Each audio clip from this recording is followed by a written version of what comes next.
Qu'y a-t-il à la une de la presse à travers le monde? Comme chaque matin, on le voit ça avec Hélène Frade. Bonjour Hélène. Bonjour Damien. À la une ce matin, les réactions d'abord à l'accord de normalisation conclu hier à Washington entre Israël, les Émirats arabes unis et Bahreïn. Nous sommes témoins de l'aube d'un nouveau Moyen-Orient. À la une ce matin du Jerusalem Post, la déclaration de Donald Trump qui a présidé la cérémonie organisée en grande pompe à la Maison-Blanche, où le Premier ministre israélien Benjamin Netanyahou a quant à lui prédit, je le cite, la fin du conflit arabo-israélien une bonne fois pour toutes.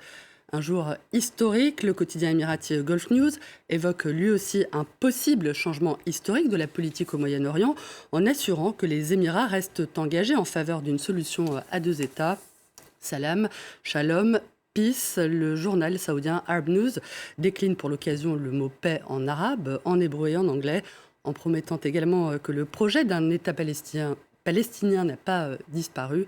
Un engagement auquel les Palestiniens qui dénoncent, je les cite, un coup de poignard dans le dos de la part des pays arabes ne croient pas plus que ceux qui les soutiennent, à l'image d'Il Manifesto.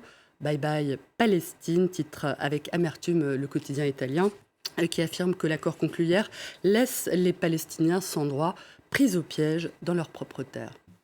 En France, maintenant, Emmanuel Macron a critiqué en début de semaine les opposants à la 5G.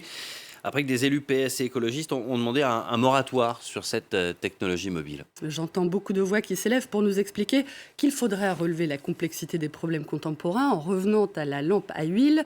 Je ne crois pas que le modèle Amish permette de régler les défis de l'écologie contemporaine, a ironisé le président, et qui cherche à clore le débat sur la dernière génération de réseaux mobiles, d'après Les Échos. Le quotidien économique évoque une offensive d'Emmanuel Macron contre les écologistes destinée à fracturer l'écologie politique. Un sondeur expliquant que le président a acté le fait qu'à gauche, son adversaire en 2022 sera écologiste et qu'il entend désormais profiter de la distorsion forte, je cite, entre le discours radical des dirigeants écologistes et la position plus mesurée de leur électorat pour montrer qu'il est une solution de compromis.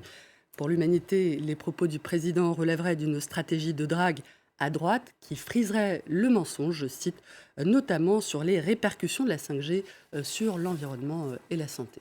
Les étudiants, eux, de leur côté, ne sont pas des amiches. À la rubrique santé, précisément, en France, toujours ces étudiants qui font leur rentrée cette semaine sur fond de coronavirus. Alors que l'épidémie continue de progresser, 20 minutes affirme que le protocole sanitaire peine à être instauré.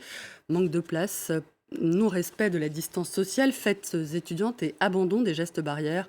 What the fuck, s'inquiète le gratuit. Amphi bondé, cours à distance, stage annulé, Erasmus en berne.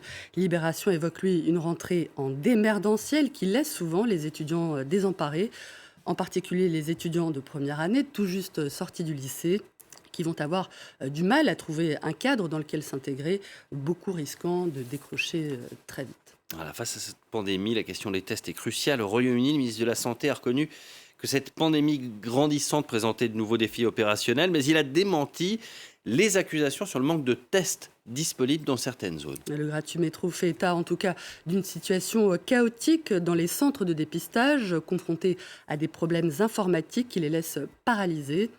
The Guardian, lui, s'alarme d'une crise des tests qui pourrait prendre des semaines à résoudre, alors même que chaque jour de retard dans le dépistage peut provoquer des centaines d'infections supplémentaires, selon une responsable du NHS, le système de santé, dont la chef en charge du département de dépistage et de traçage a elle-même reconnu une pénurie de tests qui oblige de nombreux Britanniques à se faire tester à des centaines de kilomètres de chez eux. Et oui, ça se retrouve dans de nombreux pays. Hélène, on ne se quitte pas là-dessus? Dans un registre nettement moins dramatique, Damien, The Guardian toujours, rapporte que la statue en bois de Melania Trump, l'épouse de Donald Trump, installée près de son village natal en Slovénie et qui avait brûlé dans un incendie volontaire il y a 2 mois, vient d'être remplacée par une nouvelle statue en bronze. Cette fois, c'est plus sûr.